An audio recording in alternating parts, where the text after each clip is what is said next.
This is CBN NewsWatch. And thank you so much for joining us for this first edition of CBN NewsWatch for this Monday, August 26th. I'm Ephraim Graham. With talk of global recession fears and the trade war between China and the U.S. heating up, the leaders of the world's strongest economies met in France for the G7 summit, but it was a surprise visit from an Iranian official that stole the show. That official, Mohamed Zarif, was a guest of French President Emmanuel Macron. The two held meetings on the sidelines of the summit. Macron was taken up the mantle of piecing together the non-shattered Iranian nuclear agreement. President Donald Trump did not meet with Zarif, but told reporters Monday he signed off on the discussions. He asked me, I said, if you want to do that, that's okay. I don't consider that disrespectful at all. But Iran was not the only topic at hand for world leaders. Amber Strong joins us now from Washington with more. So, Amber, what is the president saying about the global economy and the trade with China? Yeah, the big news this morning out of the G7 summit, Ephraim, was that President Trump is saying that talks are back on, that the Chinese want to get back to the negotiating table, that he spoke with someone or someone from the administration spoke with someone from China. Of course, the Chinese are pushing back on that, saying that no such conversation happened. But Secretary of Treasury Steve Mnuchin said the conversation did happen and that China wants to get back to the negotiating table. The president created quite a stir with a tweet hereby ordering American companies to look for alternatives to China. Did he say anything about that this weekend? Yes, actually, the president got a lot of heat for that, and he's pushing back on it, saying he can absolutely do this. He can declare a national emergency. You saw him do this again before, threaten to do this again with the border wall in Mexico. Of course, Mexico came to the table before he had to do it, but he says he can do it through an emergency declaration. Of course, there are Republicans, even Democrats and even Republicans, saying that that's a slippery slope to try to force American companies to do something like that. And Secretary Mnuchin also saying that that was just, he's saying that he can do it. He's not saying that he is going to do that. All right, Amber Strong following this story for us from Washington. Amber, thank you. Thanks, Ephraim. Israeli Prime Minister Benjamin Netanyahu said Iran won't be immune anywhere if it tries to attack the Jewish state. Netanyahu made the statement after the IDF announced a major operation north of Damascus to destroy killer drones just before an imminent attack into northern Israel. The New York Times reported last week U.S. officials confirmed Israel has recently expanded its war against Iran's military expansion by hitting Iranian targets inside Iraq. Middle East expert Jonathan Speier explains why Israel would take such action. There's been a very deeply felt concern in the Israeli security establishment in recent months at the prospect of the Iranians placing short-range ballistic missiles in the hands of their Iraqi Shia militia clients, who would then deploy those missiles in western Iraq and thus have Israel within range of those missiles for the first time. Our Middle East Bureau Chief Chris Mitchell joins us now live from Israel with more. Why are things escalating like this? Is Syria the problem, or is it Iran? Well, it's expanding all over the region, Ephraim. You can see on today's Haaretz, one of the newspapers here, Israel-Iranian front widens attacks in Syria, Iraq, and Lebanon. And one of the big things is now the war with Iran that has been simmering and going on for many years is now geographically spreading. That's why Israel has been hitting targets in Iraq. And also it's sending a signal to Iran that regardless of what threats Iran poses where they are, that Israel will go ahead and attack those. Now, it also gets complicated, Ephraim, in Iraq, because Iraq is now saying, they can't attack Israeli targets, but they're saying we're going to attack U.S. targets, or we're going to ask the U.S. military to get out of Iraq. So that makes it a complicated situation. But the main point here, Ephraim, is that Israel will do what it needs to do to blunt Iranian attacks anywhere in the region. So what do you think happens next? Well, what happens next is it remains to be seen. We're looking at Hassan Nasrallah. He's threatening that there's going to be a retaliation against Israel because Israel has sent 2 drones against their stronghold in Beirut. It also remains to be seen how Iran is going to reevaluate and calculate what they're going to do now that Israel has attacked and thwarted this attack against northern Israel. You have to also remember, Ephraim, what are Iran's long-term goals? They want to have hegemony. They want to dominate the Middle East. They want to create a land bridge from Tehran all the way to the Mediterranean. They want to destroy Israel. And they want to export their Islamic revolution all over the world. That's why they call Israel the little Satan. They call the United States the big Satan. So that's their long-term goals. How things play out in the next few weeks and months remains to be seen. But what has been a simmering war could potentially explode into a larger war. Just about out of time, but before we go, Chris, I want to switch gears just a bit. Give us an update on the terror attack that killed an Israeli teenage girl last week. It was a horrific terror attack, Ephraim. It was a 17-year-old girl named Marina. She took the blast of this terror attack in the West Bank right when her father and brother were going to go swimming in this spring.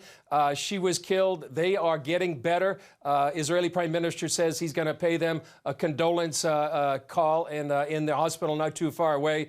He's also pledging to expand settlement construction because of this terror attack. And actually, they have received condolences from literally all over the world. Ambassadors have sent in condolences to the family, and we'll see what happens. Right now, as of this broadcast, they haven't caught the perpetrators, but they're looking for them right now. Our prayers with that family, indeed. Chris Mitchell reporting for us from Israel. Thank you, Chris.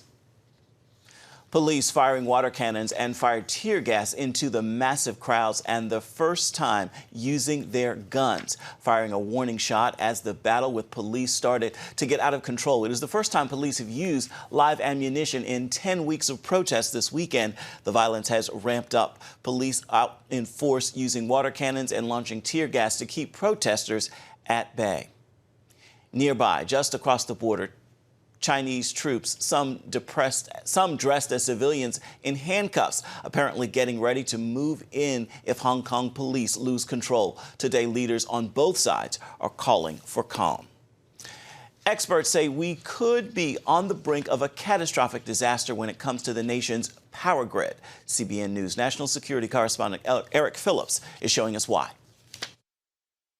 We risk everything. Frank Gaffney heads the Center for Security Policy in Washington, D.C. He's on the front lines of sounding the alarm about the vulnerability of the nation's electric grid. Our electric infrastructure is very susceptible. One of those dangers is what's known as an EMP, or electromagnetic pulse, which can happen if an adversary detonates a nuclear weapon in space, causing a burst of radiation that won't hurt people but would fry our electric grid. The same thing could happen naturally in the event of a solar storm.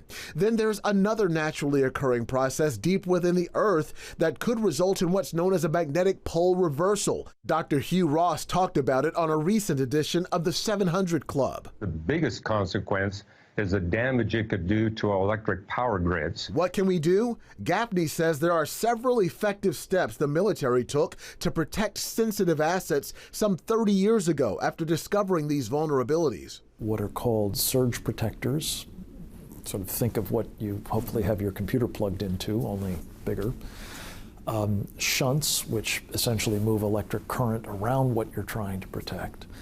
And Faraday cages. And it turns out that, while we may not know it, almost all of us now have a Faraday cage in our homes. It's called a microwave oven. These protective measures would cost billions of dollars, and at least one organization questions the need. The Electric Power Research Institute, or EPRI, is an independent nonprofit. In a recent report, it said while protecting the grid would be helpful, even without it, quote, possible damage to large power transformers was found to be minimal. Gaffney is critical of the report, saying EPRI is closely aligned with the electric utilities. He says their findings clash sharply with those of a federal commission that studied the problem. And its chairman estimated that if the lights were to go out and stay out for a year or more, 9 out of 10 of us would die. Gaffney warns those stakes are too high to take chances. Even if no enemy used either what's called EMP or sabotage or cyber attacks to take down our grid with catastrophic consequences for our country and our people, Mother Nature is going to do it. The three-night SoCal Harvest saw 8,670 people give their lives to Christ over the weekend. Pastor Greg Laurie said it was an amazing event with more than 100,000 people attending. Each night, praise and worship filled the Angel Stadium of Anaheim as people could be seen with tears in their eyes, worshiping and praying. This was the 30th year of the SoCal Harvest Fest, one of the longest-running evangelistic events in the nation. People joined online from around the world and even watched it right here on the CBN News Channel. Coming up, the realities of divorce and what one single dad is doing to help parents protect their children in the midst of it all. Stay with us. You're watching CBN NewsWatch.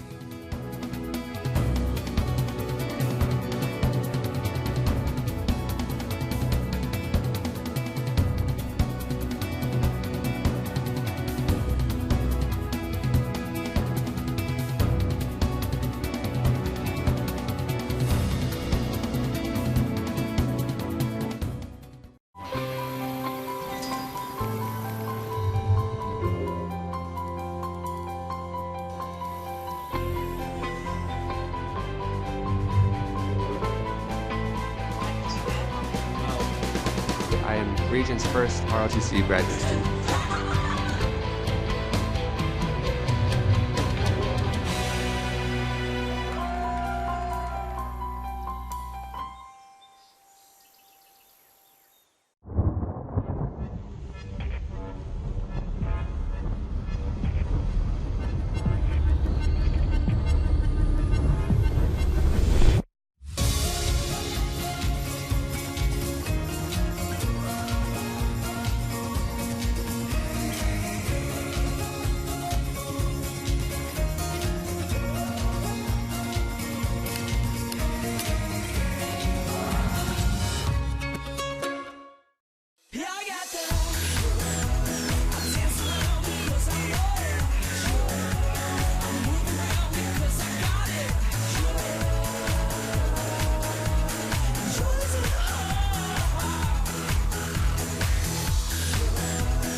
When you give, smiles grow bigger. When you care, homes are happier. When you comfort, the hurt goes away. When we all come together to love, miracles happen. Nearly half of marriages in America end in divorce. The experience can be traumatic, especially for children. But as Mark Martin now shows us, one single dad is on a mission to help divorced couples work together to protect their children's long-term health. It's safe to say Bill Gobin has experienced extremes in his life. After a successful career in sunny LA as a personal trainer for actors and professional athletes, he worked in the dark coal mines of Kentucky. Why the change? Elevating being a dad above the spotlight of Hollywood. It was incredible. I mean, I saw the world, went to multiple countries, but as I got more successful, getting home became harder. Gobin decided to walk away from that life to be an on-the-scene single dad for his oldest daughter. But I got a call one day from her teacher at school, and she said, well, she's carrying your picture at school every day, all day now. And I said, that's all I need. And I talked to her that night and I said, give me a week and I'll be home. And I was. I came home because, my children are more important than anything to me. Back in Kentucky, Gobin would remarry and the couple had 2 daughters. After 4 years, that relationship ended and a series of events led him to fight for sole custody of his 2 youngest daughters. Gobin has made 45 appearances here at the Henderson County Judicial Center in defense of his daughters and fighting to be their sole custodial parent. In fact, he's represented himself 15 of those appearances, winning every time. God knows my heart. He knows my motives for the way I fought for the girls and how much I love the girls. And I don't love them more than their mom. I just love them in a different way. She loves them the best that she can, but There are things to fix. After one of the court hearings, Gobin says he heard a statement from a lawyer he knew that prompted him to do more. He said, "It's not enough." And it just that just hit me. And that kept ringing the term, "It's not enough. It's not enough." And I know what he meant was it's not enough to get custody. But I'm like, there's got to be a better way. There's something missing here. The better way for Gobin led him to become an advocate for what's known as co-parenting, where divorced parents work together instead of against each other. Well, for me, co-parenting is 100% when you think about your child before you think about yourself. And sadly, most decisions are ego-driven. His journey also led to the book, If You Can Get Over Yourself, Co-Parenting is Simple. And SIMPLE is the acronym for the 6 chapters in the book. Stop the chaos. It's not about you. Make it your life's mission, because it is. Professional help, get some. Leave your kids out of it and evolve as co-parents. 67 pages to explain common sense. And it is actually simple. And his 8- and 9-year-old daughters might be his biggest cheerleaders. So co-parenting is where two people, they're divorced, they work it out, they work together, try to create the best life for their children. It's good that parents should be co-parenting for the kids, because I think it helps the kids have like a better relationship whenever their parents are like, you know, broken up. And like normally whenever people break up, it hurts the people in the middle. Gobin's message of co-parenting is also resonating with area leaders. He has posted on his dining room wall different proclamations from mayors proclaiming 2019 Bill Gobin's co-parenting year. And over here, the governor of Kentucky appointed Bill a Kentucky colonel for his child advocacy work. That's the highest honor that a civilian can receive in the Commonwealth. And, you know, me encouraging mayors to say, hey, let's make the whole year a co-parenting year, Bill Gobin's co-parenting year. Encourage parents to meet, do something once a month, if it's bowl, if it's, you know, go to an arcade or whatever the case may be, but do something to show some unity. And this thing is just taken off. Now lay me down to sleep. Gobin hopes his legacy is one of helping millions of children, and that's not all. That I took an enormous amount of pain, listened to God, and turned it into something that can prevent millions of tears being shed from unhappiness. And I want my daughters to be proud of the dad. Mark Martin, CBN News. Still ahead, the latest faith-based film, Overcomer, is a hit at the box office. We talk with the cast about why they believe why they believe that all along.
When I came to Regent University, it's like the world opened up. I felt like I needed to advance my career and go back to school. Regent was a perfect fit for me. The Regent professors are world-class. You are equipped. The focus of the faculty is on each individual student, whether it's online or in person. You become a part of Regent's family. You carry with you not just the content and the knowledge, but the confidence to understand that we can be significant in the world. Regent University. Follow your path.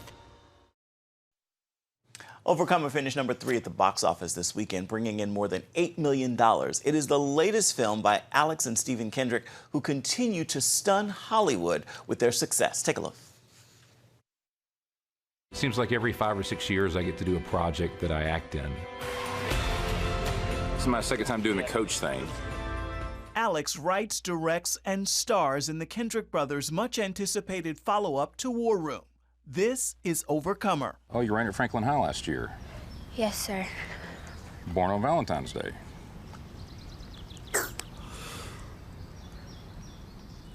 I'm sorry, Hannah, is that? It's for my asthma. You have asthma? Yes, sir. Okay. This is the story of a runner running a race. Why that particular storyline for this film? It was 2011, and I was at one of my kids' cross-country events. I saw a lot of dads coaching their kids, speaking into them, affirming them, and then I remembered Paul in Scripture talking about how life and faith is sometimes like a race, and you want to finish well. You want to cross the line and finish well. And I saw that correlation. I was thinking, that's very interesting. Then it kind of went in the prayer incubator, and we did Courageous and War Room. And as we were praying about, Lord, what do you want us to do?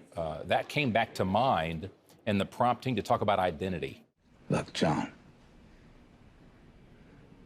your identity will be tied to whatever you give your heart to. Doesn't sound like the Lord asked first place. Our culture wants to say your identity is what you feel, or what culture says about you, maybe some status, job status, financial status. And all those things can change. So who are you when what you're known for is stripped away? Olivia, there is no cross-country program. What do you mean there's no program? I had one girl show up and she's got asthma. Oh, you mean Hannah Scott? Yes. Does she want to run? Yes, but we can't allow that. How could she compete? Best-selling author and Bible teacher Priscilla Shire returns to the big screen to help tell this identity story. Here we sit. You've got 3 films under your belt now. Consider yourself an actress? I guess it's hard at this point to say no, but it's still hard to internalize that, you know, because I know I'm not trained in acting. And I so respect those who are, because now I know they're for real. It takes a lot of work to be good at that craft, you know, so I have so much respect for the people who do it all the time. We, of course, know you as a Bible teacher. If you could apply a Bible lesson to this film, what would it be? A Bible, meaning like an illustration? Mm-hmm. Huh, that's a good... Listen, got me over here thinking. A Bible lesson. The person in Scripture that comes to my mind when I think about identity, which is the crux of this film, is Gideon. And I think about Gideon because when you first meet him in Scripture, he is in a wine press threshing wheat. He's not supposed to be doing that. That's normally something you do out in the open, but he's hiding. So when we meet him, he is operating in fear and insecurity. God shows up and says to him, "You're a valiant warrior." He speaks truth to him even while he's in the process of behaving in opposition to the truth. And so this is how critical identity is, that we are not our behavior. And I love how God comes to Gideon and says, even while you're operating in a way that is incongruent with the truth, I've come to remind you who you are. That's what I'm hoping Overcomer does, that it just reminds people you are who God says you are. You give some very inspirational speeches to your players about stepping up under pressure and going the extra mile. Anna, you're getting faster. As always, Alex's brother Stephen is by his side for the making of this latest movie with a singular mission. We feel like it's our part in being obedient to make the movie God's called us to make, and then you send it off into the world like your kid or something, and you just sit back and you watch what God does with it. Is this the best movie you made to date? I do believe Overcomer is the best movie in so many ways. It's the best shot. the best lighting, I would say the best acting in so many ways. The storyline has some neat twists and turns in it. Twists, turns, and a few tears. Something or someone will have first place in your heart. But when you find your identity in the one who created you, it'll change your whole perspective. Coming up, the old masters dating back centuries on display at the Museum of the Bible and their connection to faith and the Bible. Stay with us.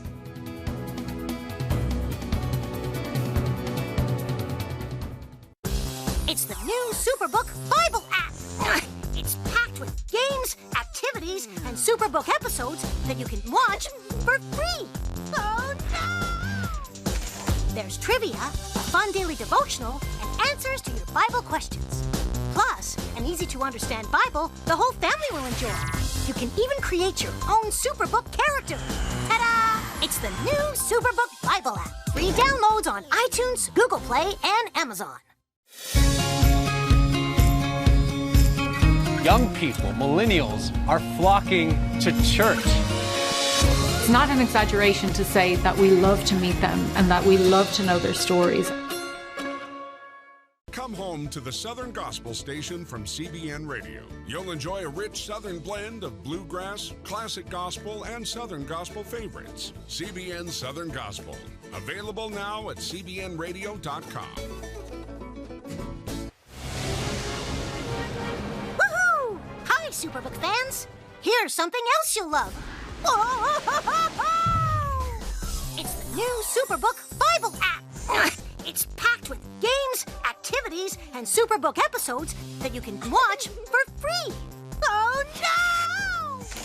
There's trivia, a fun daily devotional, and answers to your Bible questions. Plus, an easy-to-understand Bible the whole family will enjoy. You can even create your own Superbook character. Ta-da! Whoa! A Millsburg Falls man coming. Sorry, pardon me. Sorry, excuse me. Ouch! Are you getting this? Earn super points to win daily prizes, too. And so much more! Time to get back to my adventures. See you soon. It's the new Superbook Bible app. Free downloads on iTunes, Google Play, and Amazon. Art history comes to life at the Bible Museum in Washington, D.C. The new exhibit gives visitors plain view of the paintings of the European Old Masters like Tintoretto, Dolce, and Murillo. The exhibit, open to the public through the end of September, shows how various Christian symbols repeat across time, from Madonna and the Child to the robes of John the Baptist to the hands of Christ. The works of the Old Masters date back to the 1400s, when paintings were used to help those who couldn't read learn the Bible story. Time now for your Monday motivation, and I leave you with this thought, especially having just attended church on Sunday. The church is not a museum of perfect people. It's a hospital for the sick, standing ready to roll them into the ICU. Well, that is going to do it for this first edition of CBN NewsWatch. Remember that you can find more of our news programs and on the CBN News Channel. Also, we'd love to know what you think about the stories you've seen here today. You can email us. The address is newswatch@cbn.com. Thank you so much for watching. We'll see you right back here, same time tomorrow.